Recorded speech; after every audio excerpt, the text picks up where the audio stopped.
कादर गंगोत्री राष्ट्रीय राजमार्ग पर भटवाड़ी ब्लॉक के क्षेत्र में सड़क एक बार फिर से धंसने लगी है। आपको यह भी बताते चले कि करीब 70 मीटर हिस्से में दरारें बरसी गई है, जिससे कि यात्रियों को काफी परेशानियों का सामना करना पड़ रहा है।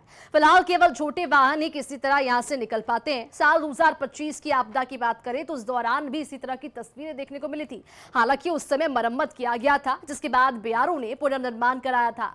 दोबारा दरारें आने से निर्माण कार्य की गुणवत्ता पर भी गंभीर सवाल उठ रहे हैं। साथ ही साथ स्थानीय लोगों ने प्रशासन से तुरंत विशेषज्ञों की टीम भेजकर स्थायी सुरक्षा कार्य करवाने की यहां से मांग की है। फिलहाल इस पूरे मामले में प्रशासनिक टीम जो है वो लगातार इस पूरे मामले की निगरानी कर रही है। और चलिए आगे बढ़ते बात करेंगे बागेश्वर की, जहां पर अपनी जमीन पर अवैध कब्जे का आरोप लगाते हुए एक पूर्व सैनिक न्याय की मांग को लेकर अनिश्चितकालीन धरने पर बैठ गए। ये भी जानकारी आपको देते चले कि कांडा तहसील के मजगांव भंतौला निवासी पूर्व सैनिक महिपाल सिंह रावत ने सोमवार से जिलाधिकारी कार्यालय में धरना प्रदर्शन शुरू कर दिया। उनका आरोप है कि उनकी करीब 150 नाली भूमि पर कब्जा कर लिया गया, लेकिन बार बार शिकायत के बावजूद प्रशासन कोई भी कार्रवाई नहीं कर रहा है।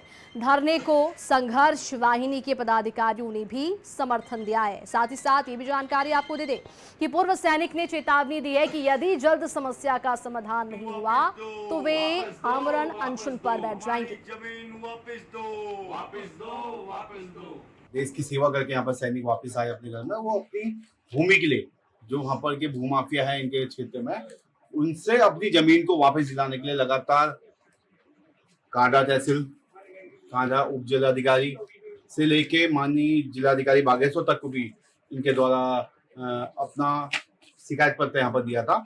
और साथ साथ उत्तराखंड के जो सीएम पोर्टल है, सीएम हेल्पलाइन है, उसमें भी इनके द्वारा कंप्लेंट की गई थी। मगर उसके बावजूद भी लगातार 1 महीना होने को आ चुका है और अभी तक इनको न्याय नहीं मिला है। और लगातार प्रशासन और जो सीएम पोर्टल में है उनसे भी बात हो रही है, कार्रवाई हो रही है। और कहीं ना कहीं मुझे लगता है कोई ना कोई भूमाफिया का दबाव है प्रशासन के खिलाफ, प्रशासन में, या कहीं ना कहीं कोई बड़ा झोल है। धरना हमारा इसलिए है कि जैसे जिसने लीज दिए है, जिन्होंने उनकी जमीन में वो सोलर प्लांट जो मेरी जमीन में लगाए जा रहे हैं, मैंने उनको कुछ लिखित में नहीं दिया है, तो उस पर उन्होंने प्लांट में अधिग्रहण कर दिया है, उसमें लगाना शुरू कर दिया है। तो मेरा यही कहना है कि जहाँ जिसने आपको लीज दी उस जमीन में आप अपना सोलर प्लांट लगाएं, मेरी जमीन को खाली कर दें। ऐसा मैंने कहा तो मैं गया यहाँ तहसील कांडा में, एप्लीकेशन दिया उनको। उन्होंने कानूनगो साहब और पटवारी साहब आए थे दोनों, तो आके थोड़ा देखा उन्होंने। मैंने 2000 रुपया चलान के लिए भी जमा किया, तब से मेरी जमीन की जांच हो। कोई जांच नहीं की उन्होंने, आगे सीधे बता दिया कि ये भूमि राज्य सरकार की है। मतलब भाई ठीक है, राज्य सरकार की है तो काम बंद कराए, ये को काम कर रहे हैं। फिर बोला हमने बता दिया इनको कि कल काम बंद कर दो, कल से काम नहीं करेंगे। लेकिन उन्होंने उतनी तीव्र गति से रात दिन काम करके उसमें प्लान लगाना शुरू कर दिया। कल फिर आए थे वो, कल 1-1.5 घंटे बाद फिर मुझे बताया कि हमें 2 घंटा हो गया यहाँ आए हुए, आप आके नहीं रहो। अरे मैं बोला आपने बोला था मैं फोन करूंगा, आप बताऊंगा, आपने बताया नहीं।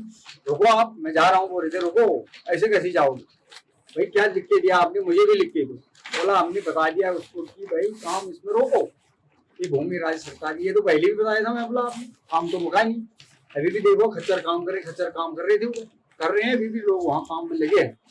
तो मेरा कहने का मतलब यही है कि मेरी जमीन को राज्य सरकार की अगर मेरी हो सकती तो इनके कैसे हुई, इनकी कैसे मतलब इनके नाम की हुई।